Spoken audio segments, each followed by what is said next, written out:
So in today's lecture, we're going to talk about two things. One is about weight and weightlessness. The second thing is about ocean tides. So what is weight? Weight, how do we find a weight? We step on the scale, right? And the scale is going to tell you how much we weigh. But in fact, if you look at this diagram over here, if I'm stepping on a scale, okay, how many forces acting on me? Two, gravity and normal force, right? Because I'm not moving, so these two forces are balanced out. So if I can read my normal force, the scale is going to give me the normal force, and then the normal force equals the weight. So that's how I find my weight. And what is weightlessness? The weightlessness means that if you don't have any supporting force and you feel weightless, like astronauts, they are moving around in orbit, they don't have any supporting forces because the gravity force is used to orbit around the Earth.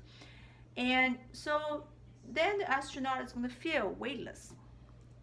Another example is like on the elevator. So if like for this person here, this person, the elevator is not moving, so how many forces acting on this person? Two, gravity and normal force. They should be balanced out. So in this case, normal force is exactly the same as the weight. However, when the elevator is moving upward, the scale is going to give you greater than normal weight. Why is that? Again, I want to take a look at this picture here. So when the elevator is moving upward, that means the elevator has an upward acceleration. Okay. And then, so this force, net force on this person is no longer zero.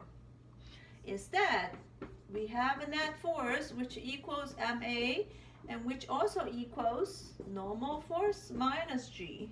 This is greater than zero, right? So we tell that normal force actually is greater than the gravity. So the normal force gives you the weight reading, which is actually greater than your normal weight. So that's why on the slide, this person is going to weigh greater. But when the elevator is going down, now we have what? We have a downward acceleration. The net force has to be gravity minus normal force, so greater than zero. So in this case, normal force is smaller than the gravity. And then that's why you can see that when the elevator is accelerating downward, we have a less than normal weight because normal force is smaller than the actual weight. Okay. When the last case, when this elevator is doing a free fall motion, so this person actually is going to weigh zero.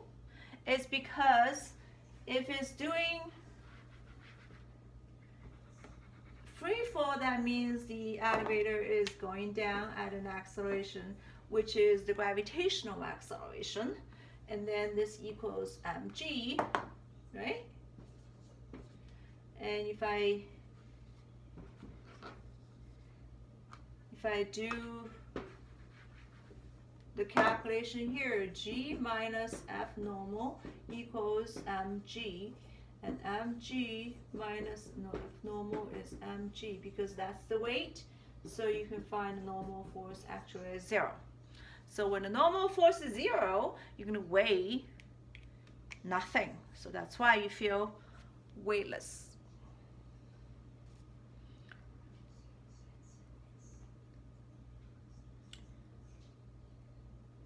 Okay, the next thing I want to talk a little bit about is the ocean tides. Okay, so we all know that typically there are two high tides and two low tides every day.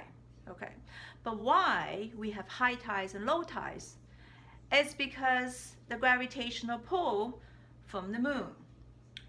So let's say Earth is here, the majority of the surface of the Earth is covered by water, and moon is over here because there is a gravitational force acting between the Earth and moon, okay, which is attracting force. So the moon is going to pull the water in this way, remember the earth spins. So when this side is over here, it's going to also pull.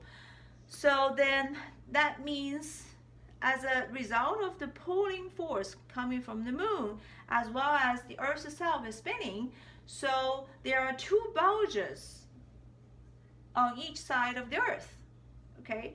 And then those two locations, they're going to experience high tides, and high tides actually occur every 12 hours.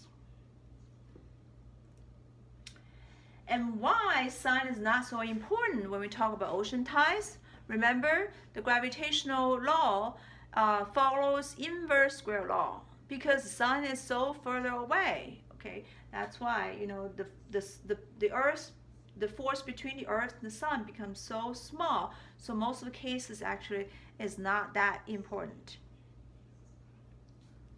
And for this part of the exercise, I wanted to try to work on worksheet 53, and this worksheet actually is very nice to show you step by step how exactly the moon's gravitational force is acting on the earth and why we see high tides and low tides every day.